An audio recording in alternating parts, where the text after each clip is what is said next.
One of the fun things talking about the NCR playoffs is that I have shirts from 3 of the 4 men's defending champions from last year. I don't have the small college champs, but I do have D1, D1AA, D2. None of those teams is in the semifinals. Isn't that great? I think that's great. I think that's really good for the game. These guys, and these are one of the teams that gave, one of the first teams to give me a ball. It's got such a nice 1970s color scheme vibe, don't you think? So Bowling Green is there. Their main rivals, and actually I do have a shirt from Louisville, but I wear it a lot, so I don't have it here. I'm sorry, but I wear that quite a bit, so I've got to go dig that up. I'm sure it's around here somewhere. They're in there as well, along with Texas A&M and the University of Tennessee. No shirts from them. It was interesting to find out how they got there, because some of these teams we figured would be there. I think I was looking at either Louisville or Bowling Green to get there. Bowling Green made the final last year, but that doesn't mean you're coming back. Kentucky, I knew that they graduated a couple of players, including Jared Monnier and Jack Phillips. Those are 2 guys who are pretty special players, and those that have gone in to replace them, well, that's okay. It's not a criticism to say that they've got big shoes to fill. Okay, pretty sure that Tennessee was going to be good, and Texas A&M had no idea. And I think that's part of the theme in terms of talking about the teams that come in, is that they didn't know what they had, because we had other teams coming in.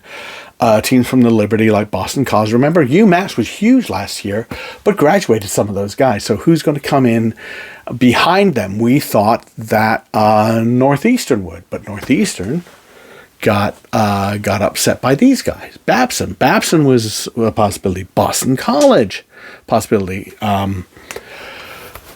There was so many teams in what I thought was a wide open championship. Louisville comes in having graduated some players, and they thought they were in a rebuilding stage. But what happened was that the players who had graduated had turned around and looked at those that were replacing them and helped them get ready. Playing some 15s games or being serious about your spring season, even if you're in the NCR and they don't play championship spring 15s, but you can still work on your 15s team. And I would encourage NCR teams to do that. Not de-emphasize 7s specifically, but don't go crazy over it, because you've got a whole bunch of players who are not going to really care too much about 7s. Play some 15s. Lose a few games. Who cares? Just go play. But get that next fall's team put together.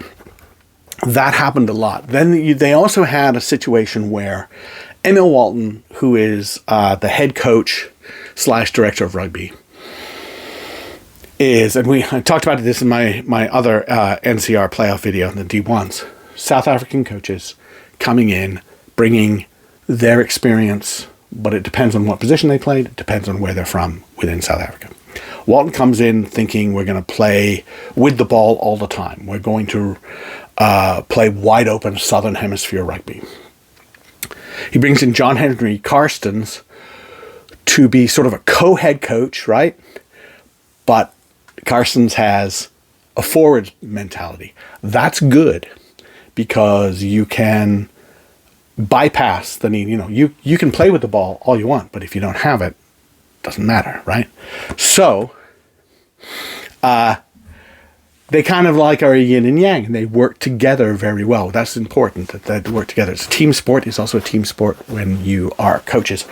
And they sort of evened it out. So you've got a more powerful forward pack from Louisville and a team that wants to play with the ball. That's aggressive. That was set up for a success by their graduating players, and it all came together early. What also, and we'll talk about this now with Bowling Green, because Louisville plays Bowling Green for the 3rd time in the year in this playoff. I'm not quite sure why Bowling Green is in that side of the bracket. Don't know. But anyway. Bowling Green comes in having made the final the year before. head coach Tony Mazzarella sort of looked at how did we get there, and then worked their way back toward their preparation. They wanted to really backload their performance, so ease their way into it. What that meant was a bit of a poor showing against Louisville early in the season. Okay. That's all right. What that did for Louisville, were able to build their confidence within the conference, because most of the other games they knew they were going to win anyway. Western Michigan's a tough one, stuff like that. But that worked. It actually worked in the favor for Louisville because they needed that. Meanwhile, Bowling Green was like, hey, you're not the team that made the final. You're going to have to work at it. And they built and started to peak at the right time. They didn't play well against Louisville twice, really. They don't feel that they did. But their offense is on fire now. This is a team that could score 50 points on you if you don't pay attention.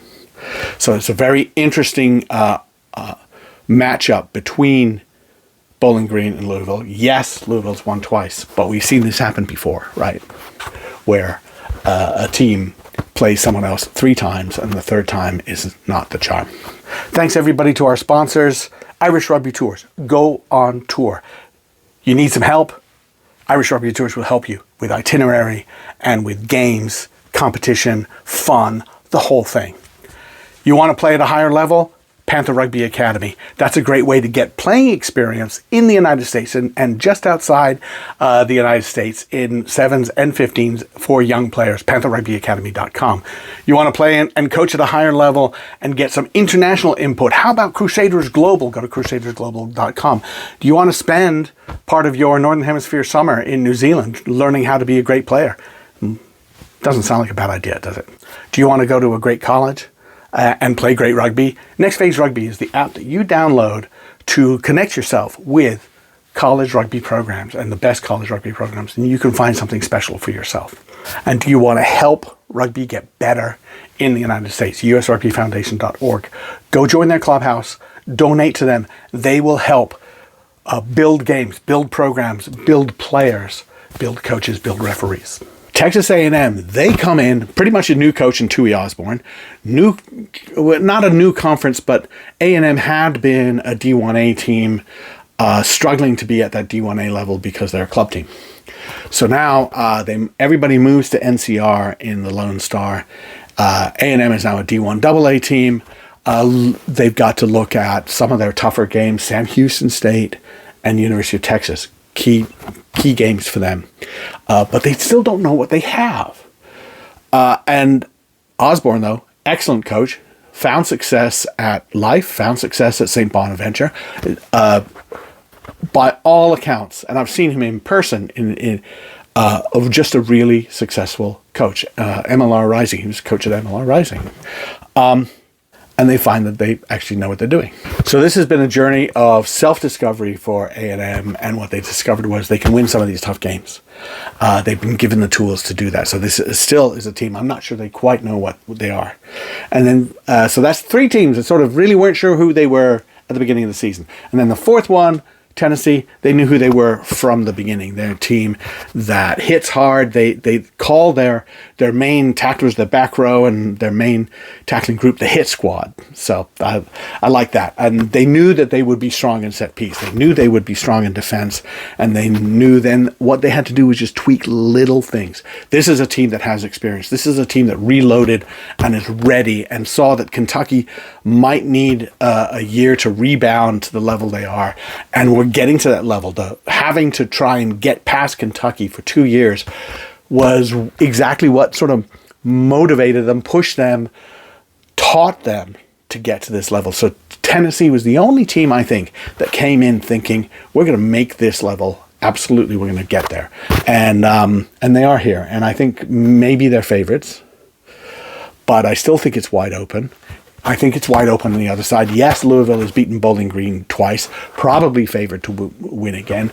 But like I said, you've seen that 3rd game be a little bit of a banana skin for that team that's won twice. So that's how they got here. 3 teams that didn't really know who they were and what they had until they got on the field and played for a while.